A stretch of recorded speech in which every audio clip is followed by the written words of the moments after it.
sahabat BTV dimanapun Anda berada, senang sekali saya Sekar Hayu bisa berjumpa lagi dengan Anda tentunya di program spesial yaitu Sportholic yang pastinya seperti biasa ya akan membahas tentang dunia olahraga dan dengan topik yang berbeda-beda.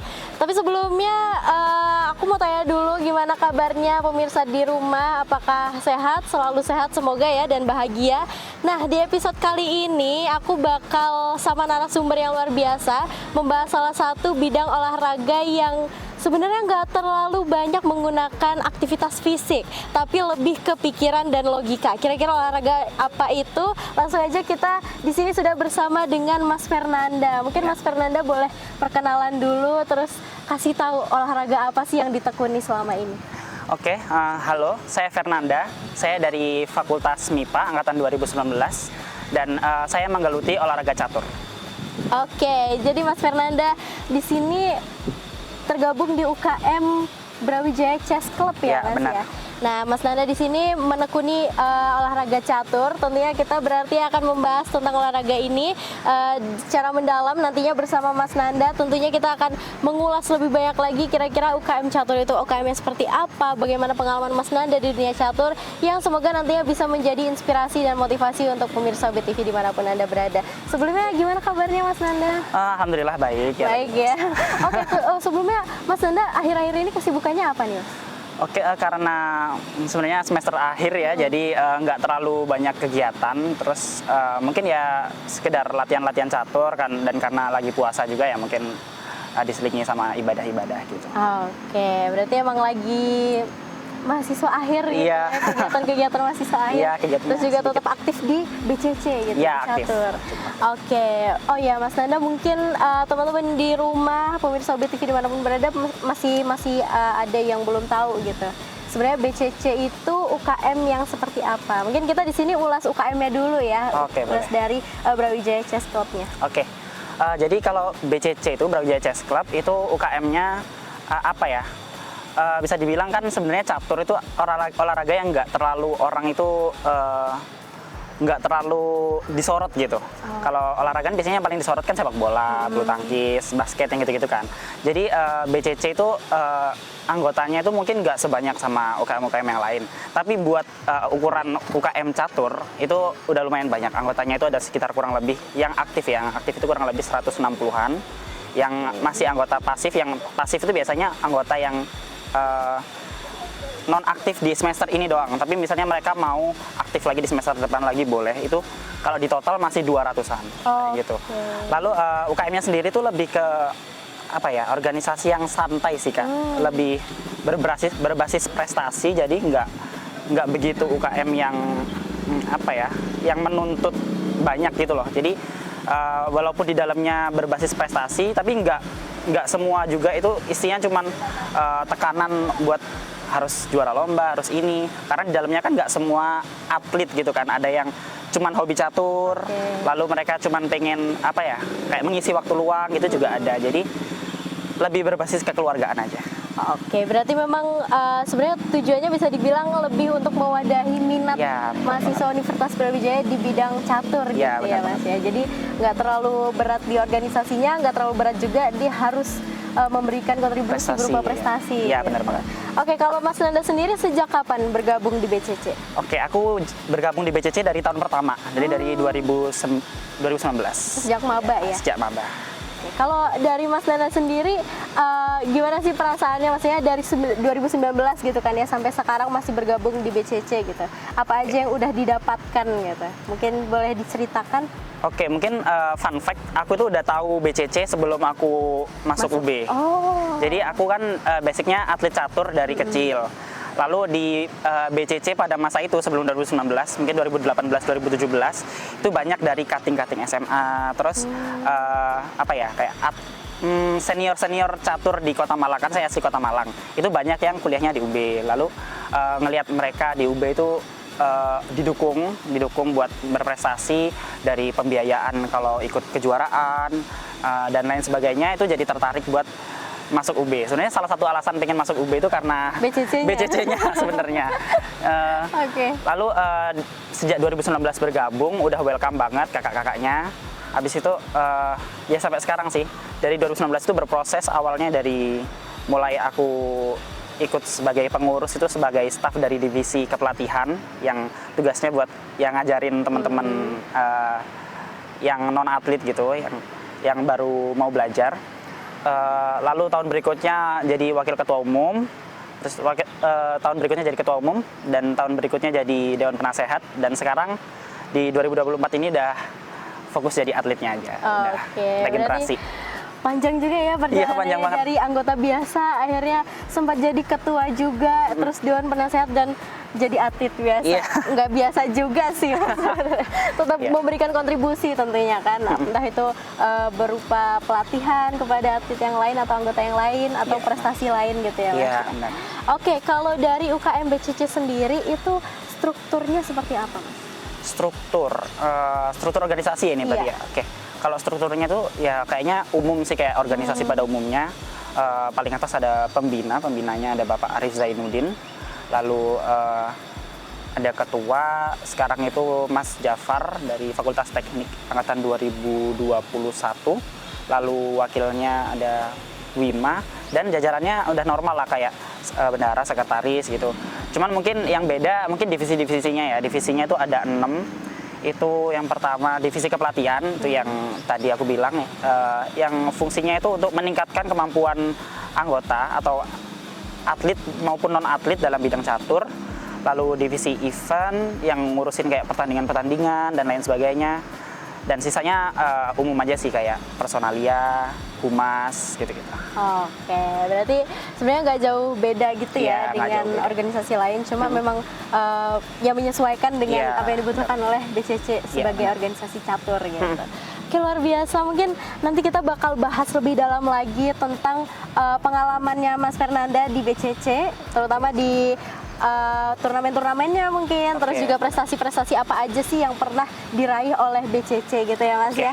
Oke, pemirsa, itu tadi obrolan singkat kita di segmen pertama. Untuk selanjutnya jangan kemana-mana, tetap di Sportholic.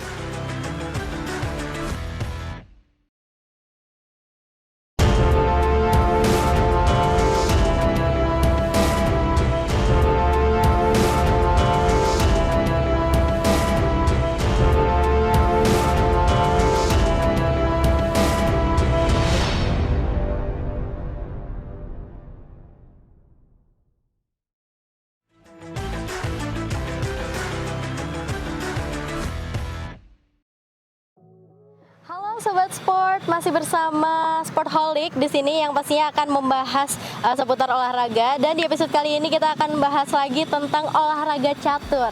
Nah, di sini masih bersama narasumber kita, Mas Fernanda. Kalau tadi kita udah bincang-bincang sedikit ya di pembukaan gitu kan tentang UKM Brawijaya Chess Club itu UKM yang seperti apa. Mungkin kita akan bahas lebih mendalam lagi ya Mas kali ini. Oke, selanjutnya boleh dong Mas diceritakan perkembangan UKM Brawijaya Chess Club ini? Oke, kalau ngomongin perkembangan mungkin agak cerita dari awal ya. Jadi Brawijaya Chess Club ini berdiri tahun 2011, tepatnya pada tanggal 21 Februari. Nah, itu dulu awalnya sebelum dibangun, itu konon katanya, itu diceritain dari senior-senior, itu dulu awalnya nggak banyak atlet di Brawijaya pada saat itu. Lalu ada salah satu senior kita di tahun tersebut itu yang mulai berinisiasi nih, kayaknya bagus nih kalau beberapa orang yang suka catur ini kayaknya diwadahi, dikumpulin jadi satu organisasi gitu. Nah, pada awalnya dulu nggak langsung kebentuk BCC gitu kan, jadi kayak kasarannya kayak komunitas biasa gitu yang ya kalau nganggur mereka main catur bareng gitu-gitu. Nah, akhirnya sampai di tahun 2011 tanggal 21 Februari tersebut dikeluarkan SK Brawijaya Chess Club, pembentukan Brawijaya Chess Club. Nah, setelah saat itu mungkin awal-awalnya masih merintis ya. Lalu di tahun 2014 itu BCC mungkin pertama kali dikenal gara-gara di tahun 2014 itu menyelenggarakan kejuaraan internasional. Jadi menyelenggarakan ya di UB itu pertama kali, itu namanya turnamen catur Raja Brawijaya yang pertama. Itu se-ASEAN sih sebenarnya, se-ASEAN. Nah, tapi tahun-tahun berikutnya udah jadi tingkat nasional gitu sampai sekarang.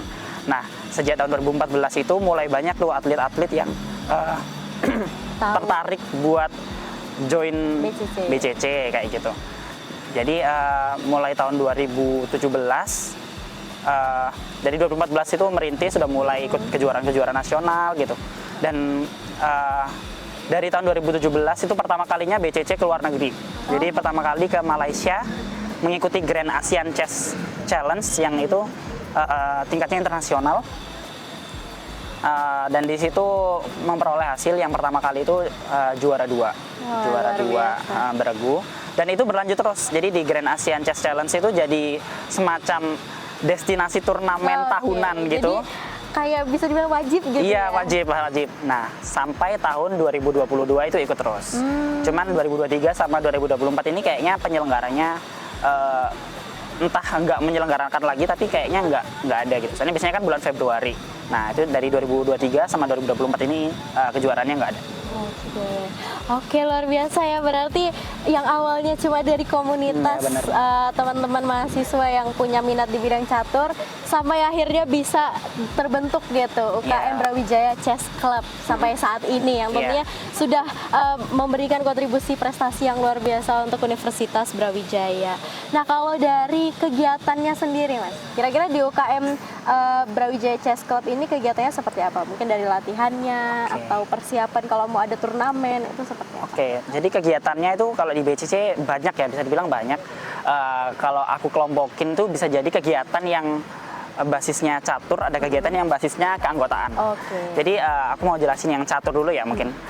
Kalau yang catur tuh yang pasti ada latihan rutin. Jadi latihan rutin ini diselenggarakan agak sering ya, jadi seminggu 4 kali.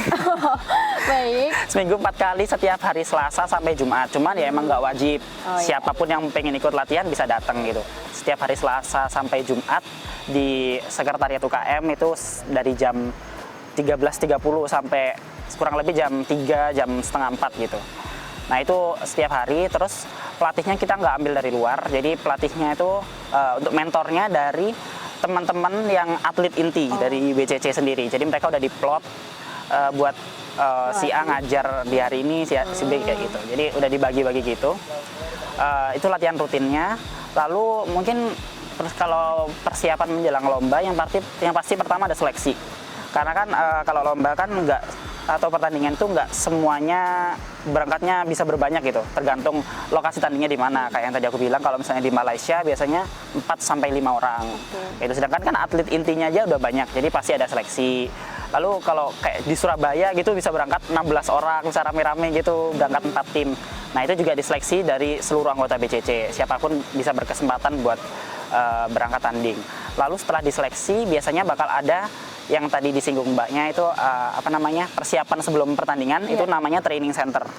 Training center itu jadi pemusatan latihan. Jadi bedanya sama latihan biasa, kalau latihan biasa kita fokusnya cuma mendalami ilmu catur. Mendalami ilmu catur itu ya mungkin dari berbagai teknik atau teorinya gitu. Nah tapi kalau udah memasuki persiapan pertandingan itu lebih banyak lagi. Jadi selain itu tadi tetap dilakukan, juga persiapan pemetaan calon lawan, itu yang paling penting. Jadi misal kita mau tanding di mana gitu, kita lihat list pesertanya siapa aja, yang ikut mana aja, terus mana nih yang kira-kira bisa jadi ancaman, lalu kita pelajarin nih, kita cari database-nya lawannya tuh mereka itu permainannya kayak gimana, jadi kita pelajarin sebelum kita benar-benar berangkat tanding. Sama yang kalau paling penting biasanya di akhir sesi kalau lagi training center itu ada pembekalan mental, biar tandingnya itu mereka berani dan nggak terbebani dan tenang juga. Iya, benar banget. Kalau untuk kegiatan yang keanggotaan tadi sempat disebut? Kegiatan keanggotaan contohnya mungkin yang paling banyak di organisasi lain juga itu makrab. Itu biasanya kita ke villa 1 tahun sekali sih kalau yang ini. Lalu biasanya ada BCC Fun, biasanya kita itu rekreasi bareng, entah olahraga bareng, olahraganya bukan catur ya, biasanya badminton bareng kayak gitu. Selain catur. Iya. Senang-senang. Iya, senang-senang, lebih senang-senang. Terus pernah juga kita have fun ke Hawaii Water Park kayak gitu bareng-bareng rame-rame gitu. Oh, kayak gitu-gitu. Oke, berarti intinya kegiatan keanggotaan itu lebih ke untuk mempererat ini Bener banget. hubungan keanggotaan gitu Ya, ya, bener. supaya lebih solid gitu kan. Ya. Oke, kalau misalkan tadi udah dijelaskan tentang persiapan menuju turnamen, persiapan kalau latihan rutin dan lain sebagainya, mungkin Mas Fernanda boleh menyebutkan salah satu prestasi yang paling membanggakan gitu, yang pernah diraih oleh Universitas Brawijaya Chess Oke. Club. Mengenai prestasi yang paling membanggakan dan yang paling berkesan itu ya yang aku sebutnya tadi Grand Asian Chess Challenge, karena itu kan tahunan dan itu kayak semua atlet di BCC itu kayak pengen ngerasain bisa tanding di Grand Asian Chess Challenge membawa tim Brawijaya Chess Club gitu. Nah, itu prestasinya yang 2 tahun terakhir. Jadi justru di 2 tahun terakhir, yaitu 2020 sama 2022. Jadi 2020 itu pas awal-awal COVID, masih belum COVID gitu. Januari pertandingan, Februari COVID, jadi masih ada. 2021 nggak ada karena COVID. Nah, di 2022 kita ikut lagi. Dan di 2 tahun berturut-turut itu kita mendapatkan juara 1 untuk kategori bergu catur klasik atau kategori utamanya. Dan sebenarnya kalau misalnya bisa juara 1 3 kali berturut-turut, kita bisa bawa pulang piala bergilirnya gitu. Jadi bisa jadi piala tetap buat kita. Cuman yang aku bilang tadi udah nggak diselenggarain lagi. Oke, luar biasa prestasi dari Brawijaya Chess Club yang sebenarnya membuktikan ya, sebenarnya mewadahi minat mahasiswa Universitas Brawijaya di bidang catur itu nggak cuma selesai di latihannya aja, gitu. Bisa mengukir prestasi dan juga membanggakan Universitas Brawijaya, bahkan sampai membanggakan Indonesia, gitu ya Mas ya. Banget. Oke, luar biasa pemirsa, itu tadi perbincangan kita mengenai UKM Brawijaya Chess Club, gitu kan ya. Untuk selanjutnya nanti kita akan bahas-bahas lagi, ngobrol-ngobrol santai sama Mas Fernanda tentang catur. Dan seperti biasa jangan kemana-mana, tetap di Sportholic. Sampai jumpa di segmen berikutnya.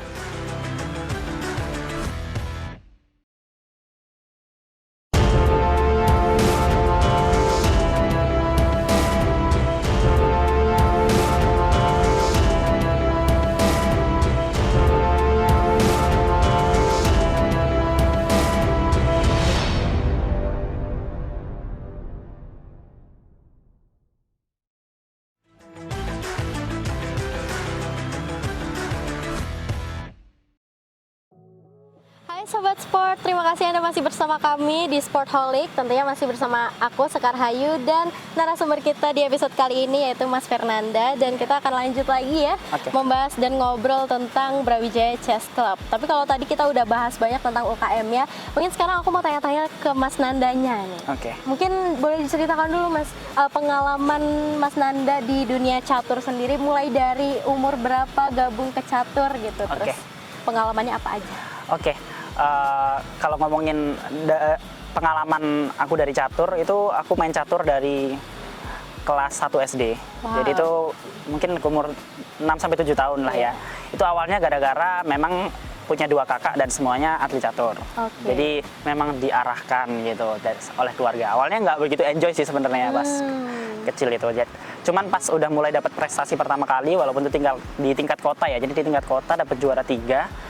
Itu tahun pertama belajar catur, itu jadi mulai ada senengnya gitu. Iya, jadi ada motivasi.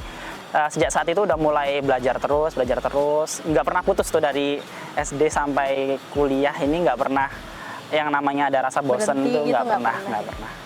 Luar biasa, berarti dari berapa tahun tuh ya Mas? 7 kayaknya. Berarti dari 7 tahun sudah mulai masuk terjun ke dunia catur gitu kan ya. Walaupun tadinya masih kurang ada rasa tertarik dari dalam diri gitu kan, tapi ternyata menyadari dapat prestasi pasti jadi sadar kayaknya aku punya bakat di sini gitu ya Mas ya. Akhirnya sampai berlanjut sampai saat ini dan nggak pernah putus, nggak pernah break ya Mas? Iya, nggak pernah break. Wah, luar biasa. Kalau gitu pasti pengalamannya Mas Fernanda ini banyak banget nih. Ya, semoga ya.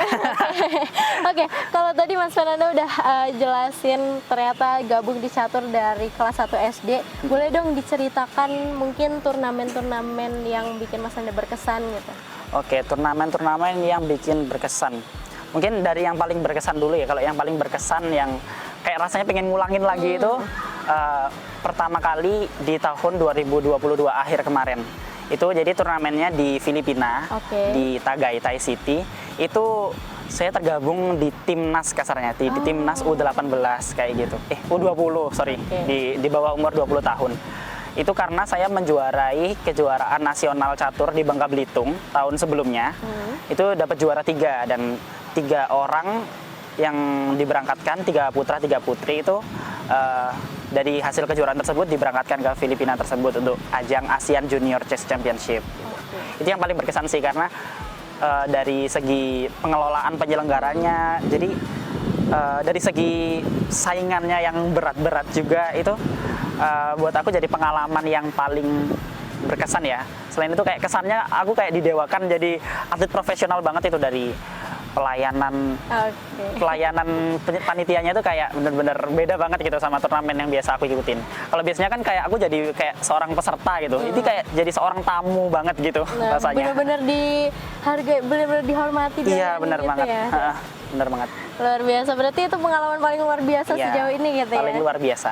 Kalau yang paling mungkin pastikan perjalanan panjang tuh ada naik turunnya, up and down-nya. Mungkin kalau ada pengalaman yang kurang mengenakan gitu. Pengalaman kurang mengenakan pernah, tapi kayaknya udah agak lama banget itu pas SMP mau SMA gitu. Jadi kan SMP kebetulan saya akselerasi, jadi 2 tahun. Nah di tahun kedua sekolah ya itu udah mulai banyak tugas-tugas gitu kan, udah mulai kebagi gitu. Jadi latihannya tuh nggak semaksimal biasanya. Dan pada saat itu juga saya kan biasa kalau di Kota Malang itu kan kalau di kategori umur saya tuh udah apa ya, biasanya kayak seleksi apapun tuh nggak lolos gitu. biasanya dari kecil gitu. Terus mungkin gara-gara itu juga jadi saya sempat 1 kali kejuaraan di kota itu diambil 3 pun saya nggak lolos. Saya nomor 4. Itu pertama kali kayak ngerasa loh kok sampai sejauh ini turunnya gitu, kok kaget gitu waktu itu.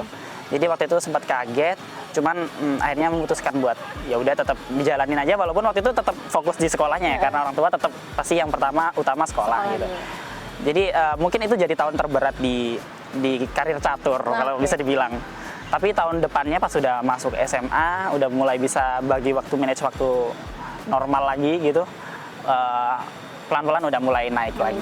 Iya benar. Oke, tapi apa sih yang bikin Mas Nanda nih kayak stay terus di catur gitu? Apa yang bikin catur tuh sebegitu nyamannya gitu? Oke, kalau sebegitu nyamannya itu mungkin karena apa ya?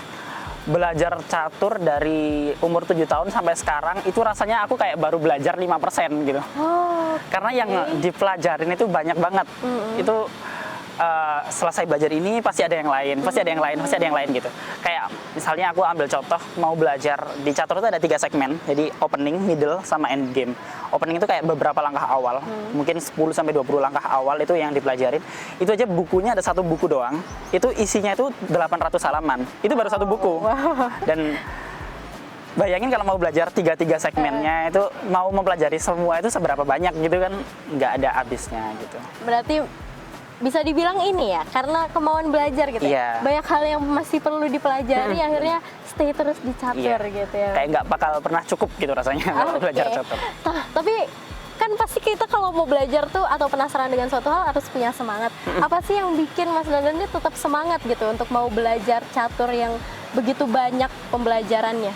Oke, kalau terkait itu mungkin karena aku udah pernah ngerasain dengan belajar ini tuh langsung kelihatan hasilnya gitu.